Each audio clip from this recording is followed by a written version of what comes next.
ब्रह्मांड इतना बड़ा है कि जिसके आकार के बारे में हमें कोई भी आइडिया नहीं है और इसी ब्रह्मांड में इतने सारे ग्रह सितारे मौजूद हैं जितना धरती पे रेती के दाने नहीं हैं। तो आज के इस वीडियो में इसी ब्रह्मांड में मौजूद कुछ रहस्यमय और अजीब ग्रहों के बारे में मैं बात करूंगा और हो सके तो इस वीडियो को एकदम लास्ट तक जरूर देखना, क्योंकि लास्ट वाला प्लैनेट सबसे अजीब और कमाल का होने वाला है, द डायमंड प्लैनेट। इस प्लैनेट का असली नाम है 55 कैनक्री ई और ये एक ऐसा ग्रह है जो कि हीरे का बना है। इस प्लैनेट का हीरे से बना हिस्सा हमारी धरती के पूरे वजन से लगभग 3 गुना ज्यादा है। इस प्लैनेट को साल 2004 में डिस्कवर किया गया था। वैज्ञानिकों का कहना है इस प्लैनेट का 1/3 हिस्सा सॉलिड हीरे से बना हो सकता है। जैसा कि हम जानते हैं कि डायमंड कार्बन से बनता है, तो उसी तरह इस ग्रह का ज्यादातर हिस्सा कार्बन का बना है। वैज्ञानिकों ने अनुमान किया है कि इस प्लैनेट के कोर में मौजूद कार्बन के ऊपर बहुत ज्यादा प्रेशर पड़ने की वजह से ये कार्बन डायमंड में कन्वर्ट हो गया है। ये प्लैनेट स्टार 55 कैनक्री ए के काफी करीब मौजूद है, जिस वजह से इसका टेम्परेचर लगभग 1700 डिग्री सेल्सियस के करीब है। डायमंड से भरा होने के कारण पैसों के मामले में इस ग्रह की कीमत लगभग 27 नॉर्निलियन डॉलर्स की इक्वल है और ये हमारे पूरे धरती के जीडीपी से 385 क्वाड्रिलियन गुना ज्यादा है। आइडिया के तौर पे एक क्वाड्रिलियन मतलब 1 के पीछे 15 जीरोस और एक नॉर्निलियन मतलब 1 के पीछे 30 जीरोस। आई होप इससे आपको एक आइडिया तो लग ही गया होगा कि इस ग्रह की क्या कीमत हो सकती है। अगला प्लैनेट है केपलर 452b। 2015 में नासा के मुताबिक धरती के जैसा एक प्लैनेट डिस्कवर्ड हो चुका है, जिसका नाम दिया गया है केपलर 452b। जैसे हमारी धरती का अपना खुद का सूरज है, उसी तरह केपलर 452b का भी अपना सूरज है, जिसका नाम है G2। हैरान कर देने वाली बात यह है कि धरती से सूरज की दूरी जितनी है, केपलर 452b के साथ उसके सूरज की दूरी भी लगभग उतनी ही है और यहाँ का एटमॉस्फेरिक कंडीशन भी लगभग हमारी धरती के जैसा ही है। मतलब हमारी अर्थ की तरह यहाँ भी पानी, मिट्टी और हवाएं होने की प्रबल संभावनाएं हैं। इसका मतलब यहाँ पर धरती की तरह बहुत से विचित्र प्रजाति के जीवों के होने का हायर पॉसिबिलिटीज है। पृथ्वी के साथ इतनी सिमिलरिटीज होने के कारण इसे अर्थ 2.0 भी कहा जाता है।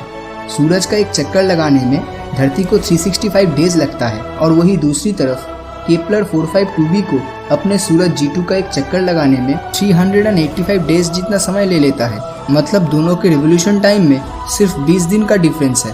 हमारा सूरज 4.6 बिलियन साल पुराना है और वही दूसरी तरफ G2 6 बिलियन साल पुराना है। केपलर 452b हमारी धरती से 2 गुना बड़ा है, लेकिन अगर यहाँ पर एलियन लाइफ होने का चांसेस इतना ज्यादा है, फिर अभी तक हमें इस ग्रह में एलियन लाइफ के बारे में कोई इन्फॉर्मेशन क्यों नहीं मिल पाया है।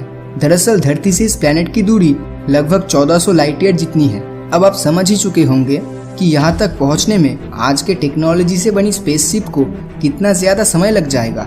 लेकिन अगर फ्यूचर में नासा, स्पेसएक्स और इसरो जैसी स्पेस एजेंसी अगर स्पेस ट्रैवल टेक्नोलॉजी को फ्यूचर में इम्प्रूव कर पाए, तो हो सकता है भविष्य में हम इस ग्रह पे कभी ना कभी जरूर पहुंच पाएंगे।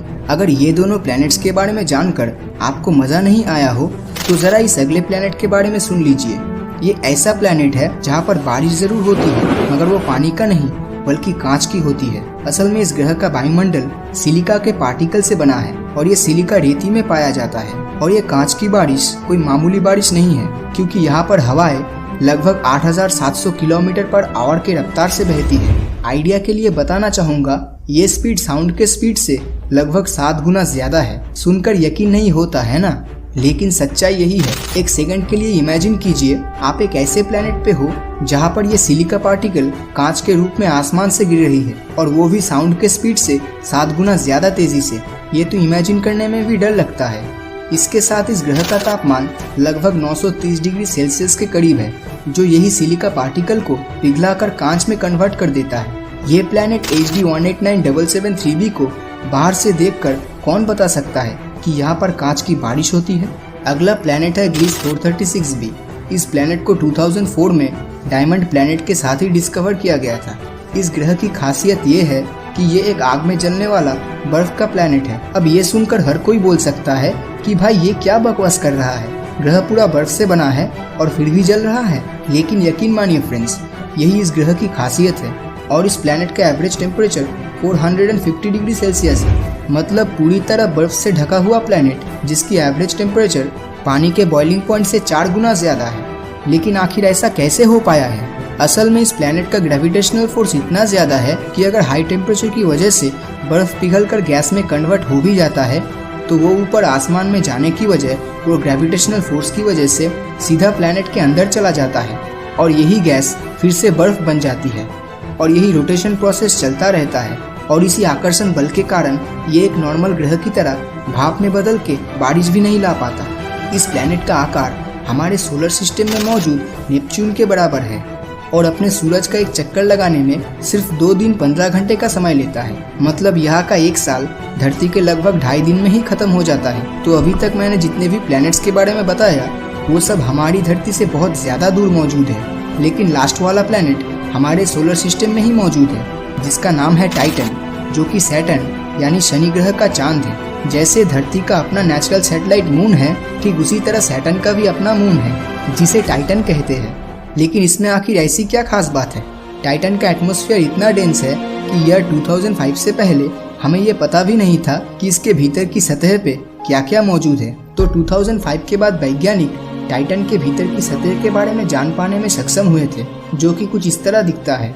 ये एक ऐसी जगह है जहाँ पर एटमॉस्फेयर के साथ साथ नदियाँ और झील भी मौजूद है। यहाँ तक टाइटन पर धरती की तरह ही बारिश होती है, लेकिन यहाँ का टेम्परेचर -179 डिग्री सेल्सियस जितना है। इसी वजह से यहाँ पर पानी भी छूने पर बिल्कुल एक चट्टान के जैसा महसूस हो सकता है। और यहाँ पर natural gas methane gaseous condition में नहीं बल्कि लिक्विड स्टेट में रहता है। तो अब तक जो रिवर, क्लाउड्स और लेक्स की बात कर रहा था वो असल में पानी का नहीं बल्कि मीथेन गैस का बना है। अब तक टाइटन ग्रह के सिर्फ 20% रीजन के बारे में ही साइंटिस्ट जान पाए हैं, लेकिन सिर्फ उसी 20% रीजन में इतना ज़्यादा नेचुरल गैस मौजूद है जो हमारी पूरी धरती में मौजूद नेचुरल गैस और तेल से 100 गुना ज़्यादा है। जिस तरह हमारी धरती पर नेचुरल रिसोर्सेज की कमी दिखाई दे रही है, उस हिसाब से भविष्य में टाइटन ग्रह पर स्पेस मिशन करना इंसानी सभ्यता के लिए बहुत ही फायदेमंद हो सकता है। और टाइटन के बारे में सबसे अजीब बात यह है कि आप चाहे तो टाइटन पर उड़ भी सकते हैं। असल में टाइटन का एटमॉस्फेयर इतना ज़्यादा डेंस है और दूसरी तरफ यहाँ का ग्रेविटी उतना ही कम है। तो इसी वजह से अगर आप अपने दोनों हाथ और पैरों में पंख लगाकर उड़ने की कोशिश करते हो तो आप आसानी से टाइटन के एटमॉस्फेयर में उड़ पाएंगे किसी पंछी की तरह, जो हमारी धरती पे कर पाना लगभग नामुमकिन है। तो इन सारे प्लैनेट्स में से आपको कौन सा सबसे अच्छा लगा नीचे कमेंट करके ज़रूर बताएं।